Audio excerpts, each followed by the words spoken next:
Shirika la kimataifa la wanahabari IFJ limechapisha ripoti yake ya mwaka 2025 Jumanne likisema waandishi wa habari 111 waliuawa walipokuwa katika majukumu yao kote ulimwenguni mwaka 2025.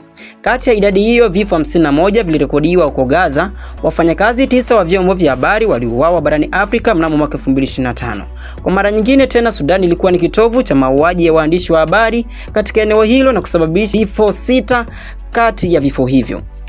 Tangu mzozo huo nchini Sudani uanze mnamo mwezi Aprili tarehe 15 mwaka 2023, waandishi wa habari wanaripotiwa juu ya vita vya wenyewe kwa wenyewe wamekuwa wakilengwa haswa na pande zinazopigana haswa na vikosi vya msaada wa haraka RSF. IFJ pia ilirekodi mauaji ya mtu mmoja nchini Msumbiji, Somali pamoja na Zimbabwe. Una mtazamo hupi ndugu mtazamaji wa Varado Online TV zidi ya taarifa hiyo nilikuletea kwa siku ya leo. Usisahau mimi hapa ni Mr. Chambo kutoka hapa Varado Online TV. Zidi kutufuatilia kwa karibu nasi ili kuweza kupata taarifa za ulimwenguni pote.